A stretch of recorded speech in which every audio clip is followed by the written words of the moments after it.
Beloved, there is a law in the universe greater than any opposition, stronger than any fear, and higher than any circumstance.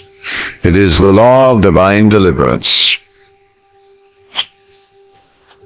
And Psalm 34 declares this eternal law. Many are the afflictions of the righteous, but the Lord delivereth him out of them all. Now listen closely. Not some, not a few, out of them all. This is not religious poetry. This is not ancient folklore. This is spiritual technology, alive, breathing, and ready to activate the moment you align. Today, I am not here to just read a psalm to you. I am here to awaken something within you, something ancient, something powerful, something unbreakable. I want you to understand this. You are not here to be crushed by life. You are not designed for defeat. You are wired spiritually, mentally, and divinely for rescue, for victory, for complete transformation. And in the next few moments, I will take you on a journey through 10 spiritual revelations pulled directly from Psalm 34 that will not only renew your mind, but restructure your reality. These are not ideas. These are laws. And when you walk in them, the outcome is not maybe, it is guaranteed. So breathe deep, still your mind, and prepare to receive, because the Lord delivers the righteous without exception. Divine deliverance is guaranteed to the righteous without exception. There is a sacred law that governs the universe, and that law is not subject to human circumstance, opinion, or condition. It is eternal, unwavering, and absolutely dependable. That law is this: God delivers the righteous, not occasionally, not sporadically, not based on popularity or performance, but without exception. Psalm 34 doesn't offer this as wishful thinking or poetic exaggeration. It declares it as spiritual certainty. Many are the afflictions of the righteous, but the Lord delivereth him out of them all. This is not merely consolation for hard times. It is a blueprint for living in divine alignment. When the psalmist uses the word righteous, he does not imply sinless or flawless. He refers to one whose heart is turned toward God, one who sincerely seeks to walk in truth, to live by divine principle, to dwell in spiritual integrity. Righteousness is not perfection. It is alignment. And when you are aligned, you are delivered not by chance, but by law. The word deliver in the Hebrew text carries a powerful range of meanings: to snatch away, to rescue, to cause to escape, to draw out from danger. This is not a passive event. It is an active intervention by divine intelligence. When you step into righteousness, you step under the jurisdiction of supernatural rescue. You may still walk through trouble, yes, but you walk with a guarantee: you will come out. You will rise. You will not be consumed. This is not motivational fluff. It is divine jurisprudence. And don't be deceived by appearances. Deliverance may not always look like instant removal. Sometimes it's a shift in the environment. Other times it's an unseen hand orchestrating outcomes behind the scenes. You may not see the ladder, but the lifting is happening. You may not hear the footsteps, but the rescue is underway. Just because deliverance isn't loud doesn't mean it's not real. Now here's where the mind often tries to rebel. If God delivers the righteous, why do they still suffer? Why are there afflictions in the first place? But listen carefully to the language. Many are the afflictions of the righteous. Yes, many. You are not promised a life without struggle. You are promised deliverance through it. That's the difference between a life governed by chance and a life governed by spiritual principle. Affliction may visit, but it cannot stay. Storms may roar, but they cannot destroy. This divine guarantee is not the avoidance of trouble. It is the mastery of it. When your soul is rooted in righteousness, deliverance becomes your birthright, your legal inheritance, your spiritual gravity. Even when you feel surrounded by problems, you are surrounded even more deeply by divine presence. Like Daniel in the lion's den, like Shadrach in the fire, like Joseph in the pit. Righteousness did not keep them from crisis, but it ensured their elevation from it. The righteous may fall 7 times, but they rise every time. Why? Because God's law of deliverance cannot be broken. And this law is not emotional. It is not sentimental. It is exact, precise, perfect. The same way gravity pulls downward, deliverance pulls upward for the righteous. You do not have to force it. You do not have to manufacture it. You align and it flows. That is the divine mechanism. Do not confuse delay with denial. The deliverance that is yours may take a form you did not expect, may come through a channel you did not recognize, but it is guaranteed, because righteousness sets the spiritual machinery in motion. Every prayer, every act of inner surrender, every alignment with divine will is a gear turning in that sacred end. And here's a divine paradox. Sometimes deliverance begins with discomfort. Sometimes the shaking is not your destruction, it's your extraction. God does not always comfort you in the fire. Sometimes he delivers you through it, and in the process, he refines you, strengthens you, upgrades your consciousness. Deliverance is not just about escape. It is about emergence. You do not just survive. You evolve.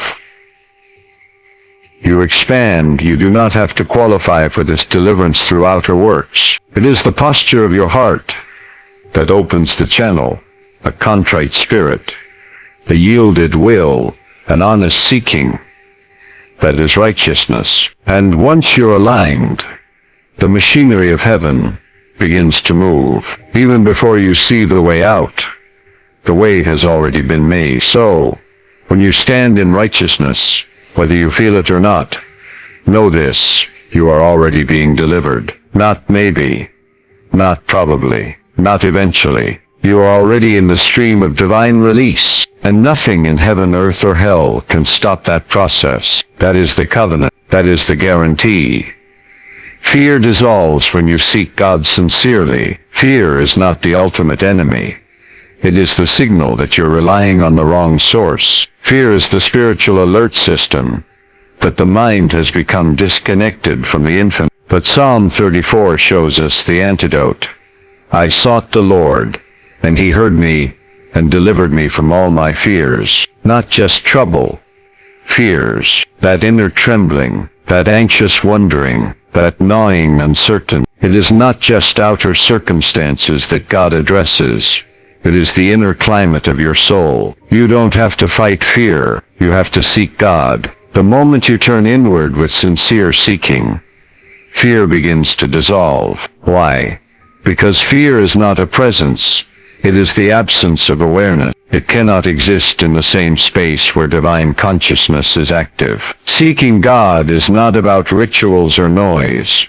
It is about sincere inner alignment. It is the silent declaration: I choose truth over illusion. I choose light over shadows. I choose presence over panic. Fear thrives in isolation, but when you seek God, you reconnect with Source. You remember who you are, and more importantly, whose you are. In the divine equation, seeking is not begging. It is aligning. It is returning. It is awakening. Now hear this closely. The power is not in the seeking itself. It is in the sincerity of it. Casual religion will not dissolve deep fear, but the moment you sincerely reach, God answers instantly. Not always with thunder, not always with spectacle, but always with presence. You may not hear a voice, you may not see a vision, but you will know. You will feel the loosening, the softening, the quiet shift in your spirit. Fear loses its grip when you recognize that you are not alone. And seeking God sincerely isn't about changing his mind. It's about changing your awareness. The fear doesn't vanish because the problem is gone. It vanishes because you're now looking through the lens of divine truth. What you focus on grows. If you focus on fear, it expands. But when you seek God, even silently, even tearfully, even brokenly, you shift your focus to the source of power. That's when fear loses its food. It starves. It shrinks. It disappears.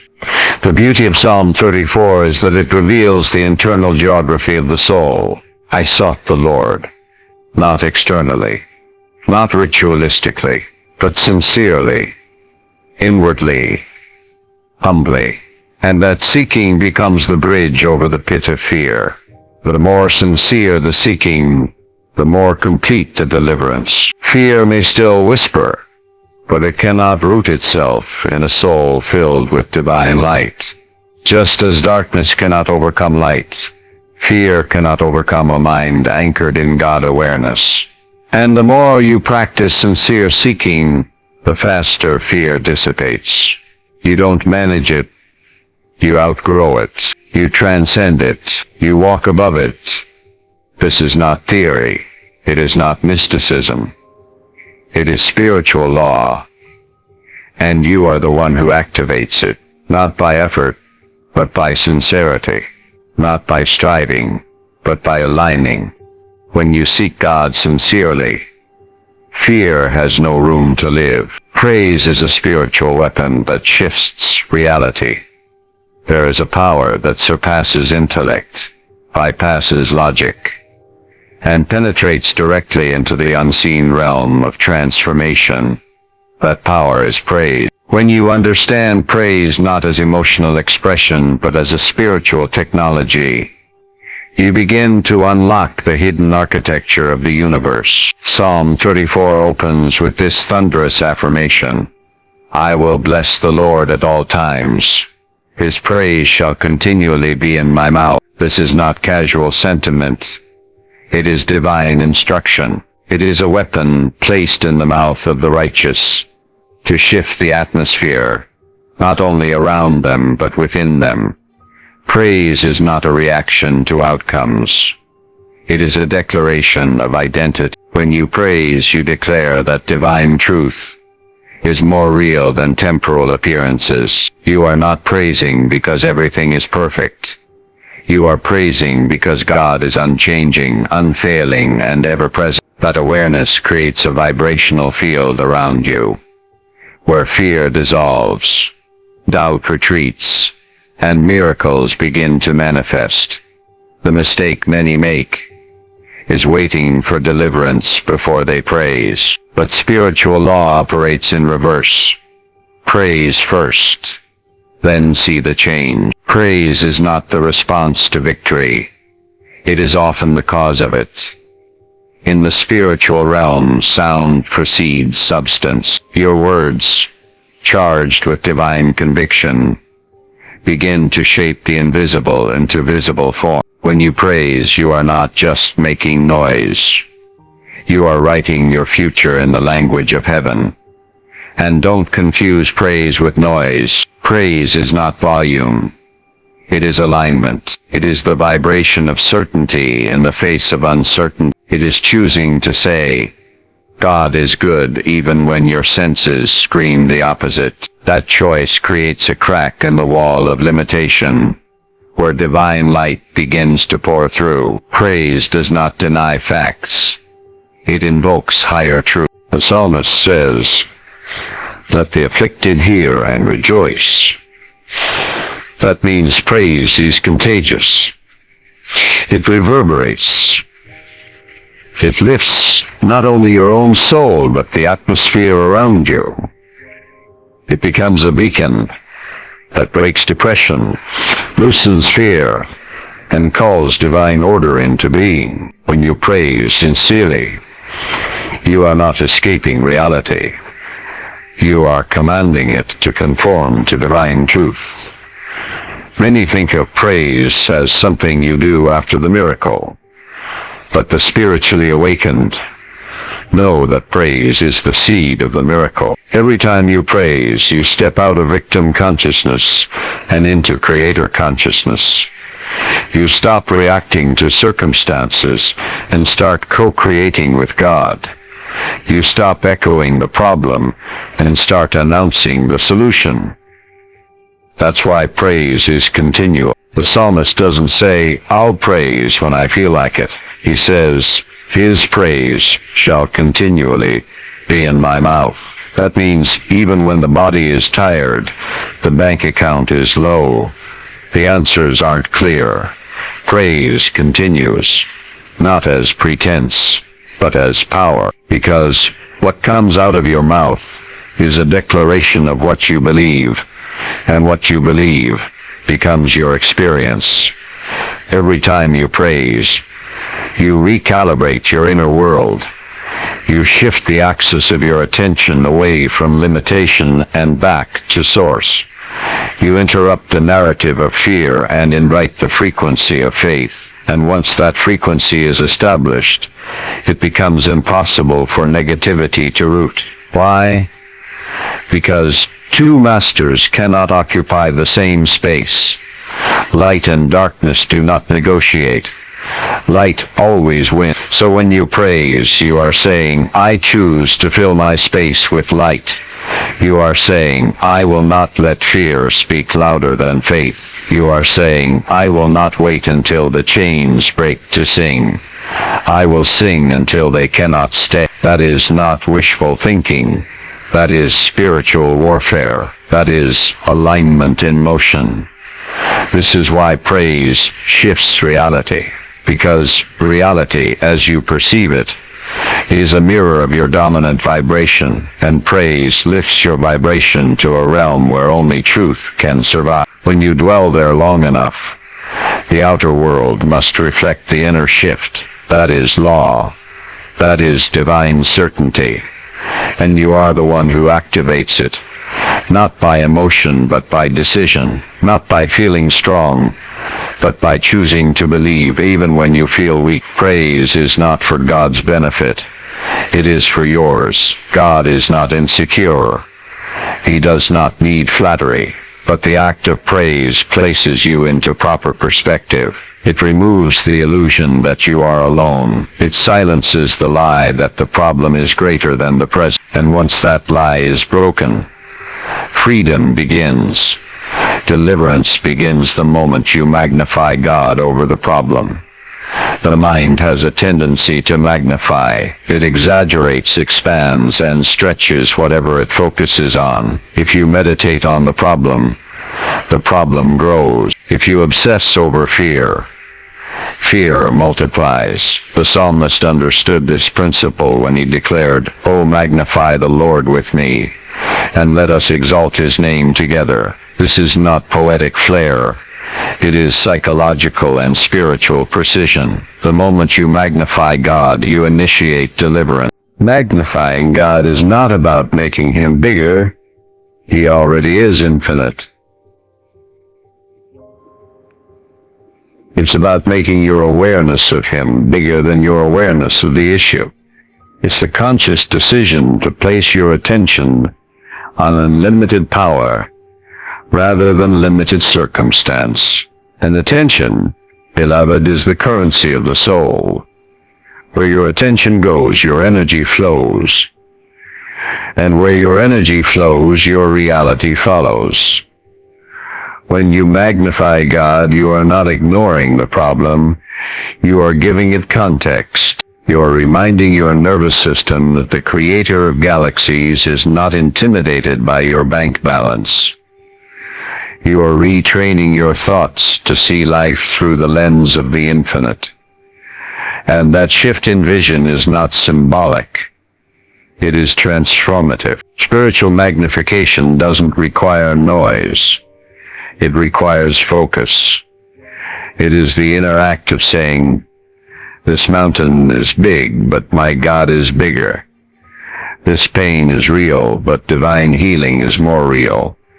This delay is frustrating, but divine timing is perfect. When you begin to magnify God, you lift your soul out of complaint and into communion. And in that communion, deliverance begins not outside, but within. This is not about denial. It is about dominion. The problem may still be present, but its power over you begins to dissolve the moment your focus shifts. That is the subtle but seismic movement of deliverance. Not a bolt of lightning, but a turning of the soul, a reorientation of your gaze, a spiritual refusal to give the enemy center stage. And magnification is not a one-time act.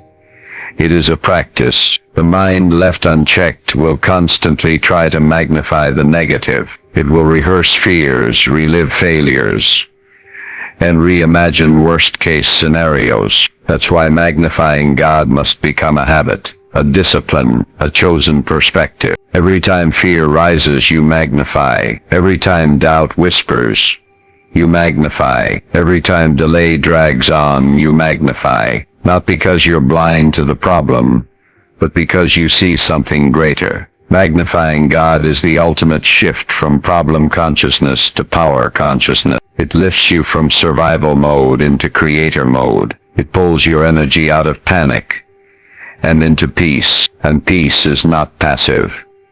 It is productive. It is the fertile soil where clarity grows, solutions appear, and miracles unfold. So magnifying God is not about ignoring what's wrong. It's about activating what's right. It is the conscious elevation of your inner state to match the frequency of divine truth. And once that inner elevation takes place, the outer world begins to respond. Not instantly, not always dramatically, but inevitably, because spiritual law, once engaged, does not fail. Divine protection surrounds those who revere the Lord. There is a sacred perimeter that surrounds every soul who walks in reverence, a circle of unseen power, a field of spiritual safety, a shield that no enemy can penetrate. Psalm 34 unveils this truth in clear terms. The angel of the Lord encampeth round about them that fear him, and delivereth them. This is not poetry for comfort, it is divine fact. Reverence is not weakness, it is magnetic authority. It pulls divine presence into your atmosphere and forms a boundary that darkness cannot cross. The phrase "fear him" in this passage does not imply terror or trembling. It means reverential awe. It is the posture of a soul that acknowledges God as the ultimate authority, the true source, the highest wisdom. To fear the Lord in this context is to place him above all else, to revere his law, trust his nature, and submit to his truth. And that posture draws protection. It summons angels. It creates an invisible encampment where destruction cannot enter. You may not see the encampment, but it is active. You may not feel the shield, but it is functioning. The reverent heart becomes the dwelling place of divine guardianship. There is a protection that cannot be explained by logic, cannot be mapped by science, cannot be traced by human understanding. It is spiritual insulation, God placing a hedge of light between you and harm, and it begins not with action, but with attitude. Reverence is an inward decision. It is a frequency of soul. It is choosing to live not by impulse or emotion, but by alignment with the divine. When you move in that reverence, heaven moves with you. Your steps become guided. Your paths become cleared. Your delays become divine detours. What looked like random protection becomes recognizable as orchestration. This kind of protection is not just situational, it is dimensional. It shifts the very reality around you. It blocks unseen traps. It reroutes plans that would have harmed you. It intervenes without announcement. There are accidents that never happened because reverence summoned angelic redirection. There are dangers you will never know existed because divine protection stood at the gate and said no further. And notice the word encampeth. That implies permanent. These are not fleeting visitations. This is a stationed presence, a surrounding field. You are not being visited by protection. You are living inside it. When you revere the Lord, protection becomes the atmosphere in which you dwell. You move through life not anxiously, but under the shield of divine vigilance. Many seek protection by controlling their environment, by avoiding risks, by calculating every move. But divine protection doesn't begin in the outer world. It begins in the inner chamber of reverence. That is the true stronghold. That is the impenetrable place. When your heart bows before the infinite rises on your behalf. And this protection is intelligent. It does not merely react. It anticipates. It sees what you cannot. It moves before you know movement is needed.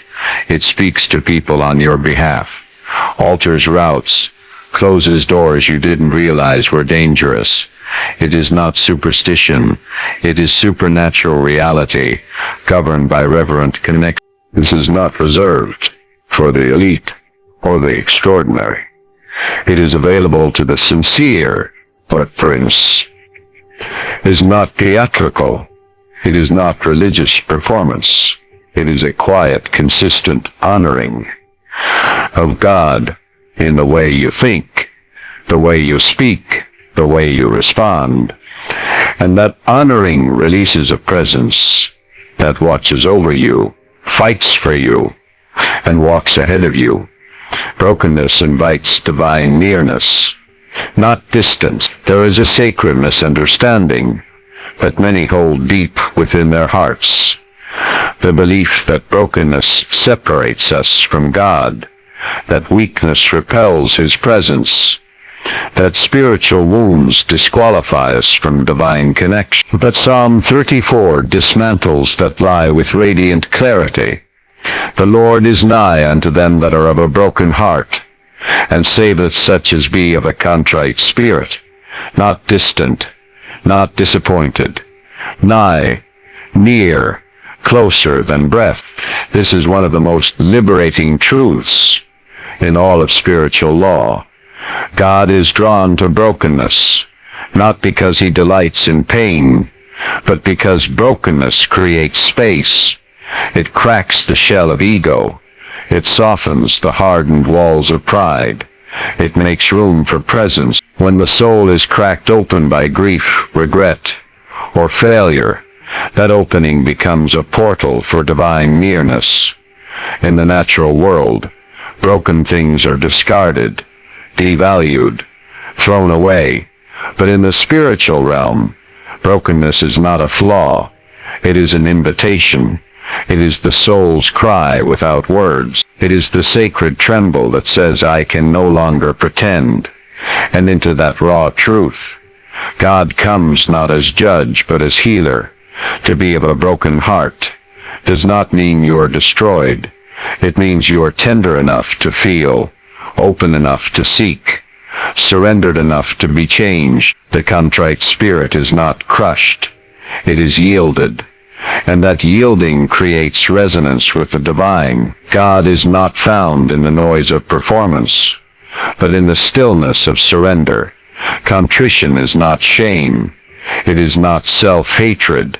It is spiritual humility. It is the awareness that without the source, you are incomplete.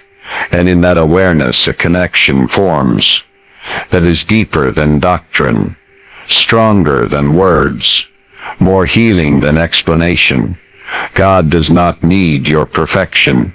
He desires your authenticity. This is why divine nearness is most often felt, not on the mountain, but in the valley, not at the peak of success, but in the quiet collapse of your own strength, when the props are gone, when the mask has fallen, When the answers run out, then God draws near, not as a distant idea, but as a living, breathing presence. You may not hear a voice, but you will know. You will sense the warmth, the weight, the whisper of being held. Many try to clean themselves up before approaching the divine, thinking they must hide their bruises, patch their leaks, polish their tears, but the opposite is true. God is nearest when you are most honest. Your brokenness does not disqualify you. It qualifies you for divine proximity. You are never more eligible for grace than when you finally admit you need it. And this nearness is not symbolic. It is active. When God draws near to the brokenhearted, he does not merely comfort. He begins to save. That is, he lifts, restores, transforms. He breathes into the ashes and births beauty. He walks into the ruins and begins reconstruction, not in haste, but in holiness, not with judgment, but with gentleness. The beauty of this truth is that you no longer have to hide your pain. You no longer have to pretend strength. You do not feel. You can lay it all down. The doubt, the anger, the fear, the weariness. And instead of divine absence, you will discover divine intimacy. You will realize that the cracks in your soul were never the problem. They were the openings through which God would enter. Brokenness does not repel the divine. It reveals it. It becomes the soil in which compassion grows, the silence in which wisdom speaks, the doorway through which transformation walks. And in that sacred nearness, something begins to shift. Not just the situation, but you emerge not harder, but softer, not bitter, but wiser, not cynical, but anchored in a truth you now know by experience. When all else falls away, God draws. Affliction is temporary. Deliverance is eternal. Affliction may scream with urgency, but it does not have the final word. It enters with force, but it cannot override divine law. Psalm 3:4 reminds us that though the righteous may face many afflictions, the Lord delivers them out of them all. Affliction is a season, a shadow passing through time. It may test, but it cannot tether the soul that stands in truth. Deliverance, by contrast, is rooted in the eternal, unchanging, ever-present, unstoppable. Divine deliverance is not bound by calendars or clocks. It is the nature of God reaching into the moment to restore what is true. Your trouble may come in waves, but it is no match for the tide of grace that lifts you higher every time you remember who walks with you. Righteousness is alignment with truth, not flawlessness. To be righteous is not to be perfect. It is to be aligned with divine principle. It is to walk in sincerity, to seek what is true, to honor what is holy, even in weakness. Righteousness is not earned through performance, but expressed through posture, a heart turned toward the light. It is the soul's agreement to live in awareness of the higher order. You can stumble and still be righteous, because righteousness is not the absence of struggle. It is the presence of inner agreement with God. When you walk in this alignment, divine favor flows, not as reward for perfection, but as a result of resonance. You're not trying to become worthy. You're remembering that your very being was designed to walk in truth. God hears even your silent cries and moves swiftly. There is no sound too faint for the ears of the divine. Even the tear that never falls, the sigh that never escapes your lips, the ache buried too deep for words. He hears it all. Psalm 34 assures us that the Lord hears and responds, not just to loud prayers, but to the hidden groans of the heart. You don't need eloquence to be heard. Sincerity is enough. The speed of divine movement is not measured by time, but by intention. The moment your heart turns toward Him, spiritual activity begins. While you wait, heaven works. The silence you feel is not absence. It is orchestration. God is not idle when you are still. He is arranging the very path you cannot yet see. You are never alone. He delivers you out of them all. In the hour when shadows lengthen and answers seem far, Psalm 34 reminds you of the eternal truth. You are not forsaken. Loneliness is a lie in the presence of the divine. Whether in the valley or the storm, God is not observing from a distance. He is delivering from within. Not one trial escapes His notice. Not one burden outweighs His strength. You may feel surrounded by problems, but you are even more surrounded by presence. The deliverance you seek is not occasional. It is total. Out of them all means nothing is exempt from His power. Every fear, every trap, every dark night, He pulls you through them, one by one, until nothing remains but the evidence of grace. You've just walked through the radiant corridors of Psalm 34, and something in you has awakened. You now understand that divine deliverance isn't reserved for the lucky or the holy elite. It is guaranteed to those who walk in alignment with truth, that when you seek God sincerely, fear must dissolve. That praise isn't just worship, it's a spiritual weapon that breaks through reality. That your breakthrough begins the moment you stop magnifying the problem and start magnifying the power. That those who revere the Lord live under an invisible canopy of protection, untouched by chaos. That even in your most broken moments, you are closest to divine presence. That afflictions may knock, but they are temporary. Deliverance is eternal. That righteousness is not perfection. It is your sincere agreement with truth. That even the cries you never spoke were heard, and heaven moved in response. And above all, that you have never been alone, and you never will be, because He delivers you out of them all. This is the power of Psalm 34. It is not just scripture, it is strategy, and it has now been imprinted into your consciousness, cell by cell, word by word. Now take a moment and absorb that truth into every layer of your being. Breathe it in. Let it settle into your nervous system, your decisions, your habits, your spirit. Let this video, this message, this vibration become your new normal. And if this resonated with your soul, if you felt the shift as deeply as I believe you did, then like, share, and subscribe to Where Spiritual Truth Meets Divine Certainty, because here you don't just listen, you transform.